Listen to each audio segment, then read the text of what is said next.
మీ దగ్గర ఉన్న బంగారం రేపొద్దున సగం ధరకే దొరుకుతుందంటే మీరు నమ్ముతారా? లేదా మీరు లక్షలు పోసి కొన్న బంగారం విలువ ఒక్క రాత్రిలోనే వేలల్లో పడిపోతే మీ గుండె ఆగుతుందా? అవును, సరిగ్గా ఇదే ఇప్పుడు చాలామంది మధ్యతరగతి ప్రజల పరిస్థితి. బంగారం అంటే మనకు కేవలం ఒక లోహం కాదు, ఇది ఒక సెంటిమెంట్, ఆపదలు ఆదుకునే ప్రాణ స్నేహితుడు. కానీ గత కొన్ని రోజులుగా ఈ పసిడి మరియు వెండి మార్కెట్లో జరుగుతున్న మాయాజాలం చూస్తూ ఉంటే అసలు ఏం జరుగుతుందో ఎవరికీ అర్థం రావట్లేదు. ఒక్క రోజుల్లోనే లక్షల కోట్లు ఆవిరైపోతూ ఉంటే అప్పులు చేసి మరీ పెట్టుబడి పెట్టిన సామాన్యులు రోడ్డున పడుతున్నారు. అసలు ఈ రేట్లు ఎందుకు ఇలా ఎగిసి పడిపోతున్నాయి? మళ్ళీ అంతలోనే ఎందుకు డమాలని పడిపోతున్నాయి? ఈ మాయాజాలం వెనుక ఉన్న అసలు శక్తులు ఎవరు? ఈరోజు మనం ఈ వీడియోలో బంగారం మరియు వెండి మార్కెట్ వెనుక ఉన్న అసలు రహస్యాలని, అంతర్జాతీయ రాజకీయాలని మరియు మనం ఎలా జాగ్రత్త పడాలో చాలా క్లియర్గా మాట్లాడుకుందాం. మీరు కూడా బంగారం కొనాలని ప్లాన్ చేస్తున్నారా? లేదా ఇప్పటికే ఇన్వెస్ట్ చేసి టెన్షన్లో ఉన్నారా? అయితే వీడియోని అస్సలు మిస్ కాకండి, ఎందుకంటే ఇందులో మనం చెప్పుకోబోయే విషయాలు మీ కళ్ళు తెరిపిస్తాయి. నిజం, నమ్మండి. బంగారం ధరలు పెరిగిపోతున్నాయని అందరూ పరుగులు తీసుకుంటున్న టైంలో మన మధ్యతరగతి జనం తమ దగ్గర ఉన్న సేవింగ్స్ మొత్తాన్ని, మరికొందరైతే అందిన కాడికల్లా అప్పులు చేసి మరీ ఈ పసిడిపై పెట్టేశారు. షేర్లు, భూములు లాంటివి పక్కన పెట్టేసి బంగారం ఎప్పుడు సేఫ్ అని గుడ్డిగా నమ్మిన వారంతా ఇప్పుడు షాక్లో ఉన్నారని చెప్పాలి. దీనికి సంబంధించి ఆదిత్య షా అనే ఒక ఫైనాన్షియల్ అడ్వైజర్ చెప్పిన మాటలు వింటే మీరు షాక్ అవుతారు. ఆయనకి తెలిసిన ఒక వ్యక్తి తన క్రెడిట్ కార్డు మీద ఏకంగా 10 లక్షల రూపాయల వరకు లోన్ తీసుకుని బంగారం, వెండి మీద ఇన్వెస్ట్ చేశాడట. ధరలు ఇంకా పెరిగిపోతాయని, త్వరలోనే 2 లక్షలకి చేరుతాయని సోషల్ మీడియాలో వచ్చిన మాటలు నమ్మి అతని రిస్క్ చేశాడు. కానీ సీన్ కట్ చేస్తే పెద్ద పెద్ద ఇన్వెస్టర్లు అందరూ తమ లాభాలని వెనక్కి తీసుకోవడంతో ధరలు దారుణంగా పడిపోయాయి. ఇప్పుడు ఆ ఇన్వెస్టర్ తన చేతిలో ఉన్న పెట్టుబడి పోయి క్రెడిట్ కార్డు అప్పులు ఎలా తీర్చాలో తెలియక దిక్కుతోచిన స్థితిలో ఉన్నాడు. అసలు ఈ రేట్లలో ఇంతటి హెచ్చుతగ్గులు రావడానికి మెయిన్ రీజన్ ఏంటో తెలుసా? అంతర్జాతీయంగా జరుగుతున్న రాజకీయ క్రీడలు. ముఖ్యంగా అమెరికా డొనాల్డ్ ట్రంప్ అధికారంలోకి రావడంతో పరిస్థితులు ఒక్కసారిగా మారిపోయాయి. పైగా ట్రంప్ తన పాలనలో డాలర్ విలువను పెంచే దిశగా అడుగులేస్తున్నారు. ఎప్పుడైతే డాలర్ ఇండెక్స్ పెరుగుతుందో అప్పుడు బంగారానికి డిమాండ్ తగ్గుతుంది. ఇది ఒక ఎత్తు అయితే, అమెరికా ఫెడరల్ రిజర్వ్ బ్యాంక్ చైర్మన్గా జెరోమ్ పావెల్ ప్లేస్లో కెవిన్ వార్ష్ని తీసుకురావాలని ట్రంప్ అంటున్నారన్న వార్తలు మార్కెట్ని భయపెట్టాయి. కెవిన్ వార్ష్ ఎలాంటి వాడంటే ఆయన మనీ ప్రింటింగ్ని అస్సలు ఇష్టపడరు. డాలర్ స్థిరత్వానికి ఎక్కువ ఇంపార్టెన్స్ ఇస్తారు. అయితే డాలర్ బలంగా ఉంటే బంగారం రేటు తగ్గుతుందని గమనించిన పెద్ద పెద్ద కంపెనీలు తమ దగ్గర ఉన్న గోల్డ్ స్టాక్స్ని అమ్మడం మొదలుపెట్టాయి. దీంతో మార్కెట్ ఒక్కసారిగా కుప్పకూలిపోయింది. ఇక మన పక్క దేశమైన చైనా చేసిన పని కూడా ఈ రేట్లు పడిపోవడానికి ఒక ముఖ్య కారణమనే చెప్పాలి. గత ఏడాది వరకు చైనా నెలకి దాదాపు 115 టన్నుల బంగారాన్ని కొంటూ మార్కెట్ని శాసించింది. కానీ సడన్గా జనవరి 2026 నాటికి ఈ కొనుగోళ్లని కేవలం 20 టన్నులకి తగ్గించేసింది. దీంతో డిమాండ్ ఒక్కసారిగా పడిపోవడంతో రేట్లు కూడా కిందకి దిగొచ్చాయి. కేవలం బంగారం మాత్రమే కాదు, వెండి ధరల్లో కూడా మార్పు వచ్చింది. నిజానికి వెండిని సోలార్ ప్యానెల్స్, ఈవీ మోటార్లు మరియు ఎలక్ట్రానిక్ వస్తువుల తయారీలో ఎక్కువగా వాడతారు.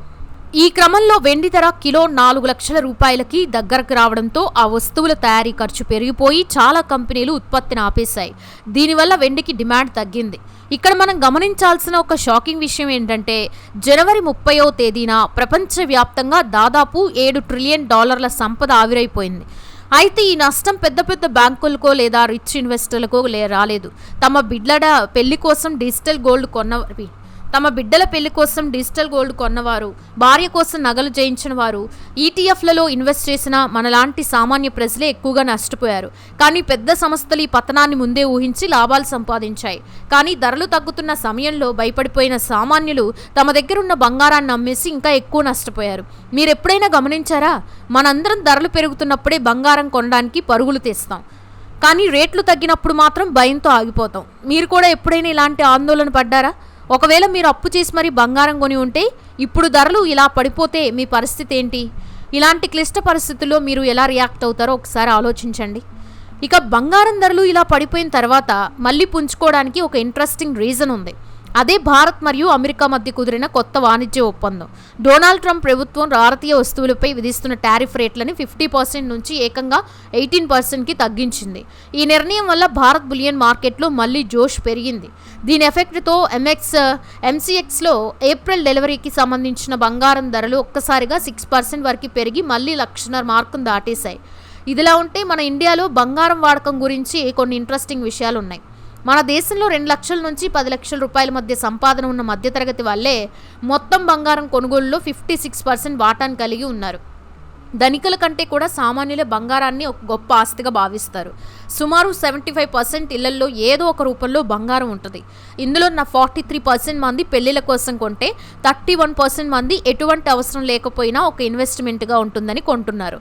స్టాక్ మార్కెట్ పడిపోతున్నప్పుడు లేదా ఎకానమీ బాలేనప్పుడు బంగారం మనకు ఒక ధైర్యాన్ని ఇస్తుంది.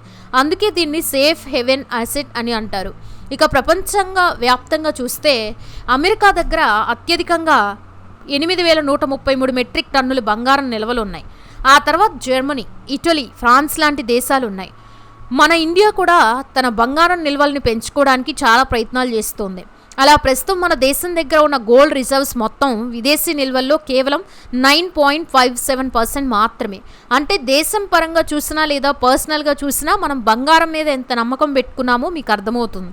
కానీ ఇదే నమ్మకాన్ని కొన్ని కంపెనీలు, పెద్ద ఇన్వెస్టర్లు తమకు అనుకూలంగా మార్చుకుంటున్నారు. ఆర్టిఫిషియల్గా డిమాండ్ క్రియేట్ చేసి రేట్లు పెంచడం, ఆ తర్వాత లాభాలు తీసేసుకొని సామాన్యులను ముంచడం ఈ మార్కెట్లో కామన్ అయిపోయింది. అయితే ఇప్పుడు అందరికీ ఉన్న ఒకే ఒక డౌట్ ఏంటంటే తులం బంగారం ధర మళ్ళీ 70,000 రూపాయల దగ్గరకు వస్తుందా అని.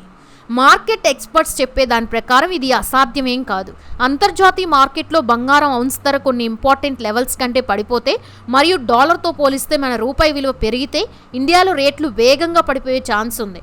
అయితే ఈ మార్పు ఒక్క రోజులో రాదు, నెమ్మదిగా వస్తుంది.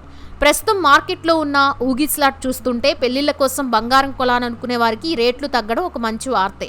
కానీ కేవలం ఇన్వెస్ట్మెంట్ కోసం చూసేవారు మాత్రం చాలా జాగ్రత్తగా ఉండాలి. ఒకేసారి పెద్ద మొత్తంలో డబ్బు పెట్టడం కంటే ధరలు తగ్గినప్పుడల్లా కొద్దిగా కొనుగోలు చేసే ఎస్ఐపి లాంటి పద్ధతి చాలా బెటర్ అని నిపుణులు సూచిస్తున్నారు. మొత్తానికి చూస్తే బంగారం వెండి మార్కెట్ అనేది కేవలం డిమాండ్ మీద మాత్రమే కాదు, అంతర్జాతీయంగా జరిగే యుద్ధాలు, రాజకీయాలు మరియు అగ్రరాజ్యాల మధ్య జరిగే గొడవల మీద ఆధారపడి ఉంటుంది. అమెరికా, చైనా మధ్య జరుగుతున్న వాణిజ్య యుద్ధం వల్ల రాబోయే రోజుల్లో మార్కెట్ ఇంకా అస్థిరంగా ఉండే అవకాశం ఉంది. ఈ ఒడిదుడుకుల సమయంలో మనం తొందరపడి ఏ నిర్ణయం తీసుకోకూడదు. సోషల్ మీడియాలో వచ్చే తప్పుడు మాటలు నమ్మి అప్పులు చేసి మరీ బంగారం కొనడం అస్సలు మంచిది కాదు. బంగారం ఎప్పుడు మంచి ఆస్తే, కానీ అది మన స్థాయికి మించిన రిస్క్ కాకూడదు. బంగారం ఎప్పటికీ తన విలువను కోల్పోదు. అది ఒక సహజ సిద్ధమైన విలువ కలిగిన ఆస్తి. కానీ మార్కెట్ చేసే ఈ మాయాజాలంలో చిక్కుకోకుండా ఉండడం మన చేతుల్లోనే ఉంది. రేట్లు తగ్గినప్పుడు ఆనందపడడం, పెరిగినప్పుడు భయపడడం సహజమే. కానీ ఇన్వెస్ట్మెంట్ విషయంలో మాత్రం ఆలోచించి అడిగేయాలి. మీ ఫైనాన్షియల్ పరిస్థితిని బట్టి ప్లాన్డ్గా కొంచెం కొనుక్కోవడం ద్వారా మీరు నష్టాల నుంచి తప్పించుకోవచ్చు. ఈరోజు మనం చెప్పుకునే విషయాలు మీకు బంగారం మార్కెట్పై ఒక క్లారిటీ ఇచ్చాయని నేను అనుకుంటున్నాను. మరి మీరేమంటారు? బంగారం ధరలు ఇంకా తగ్గుతాయని మీరు అనుకుంటున్నారా, లేదా మళ్ళీ పెరిగి రికార్డులు క్రియేట్ చేస్తాయా? మీ అభిప్రాయాన్ని కింద కామెంట్స్తో నాతో పంచుకోండి. ఈ వీడియో నచ్చితే లైక్ చేయండి, మీ ఫ్రెండ్స్కి కూడా షేర్ చేయండి. ఇలాంటి మరెన్నో ఇంట్రెస్టింగ్ వీడియోస్ కోసం నా ఛానల్ని సబ్స్క్రైబ్ చేసుకోండి.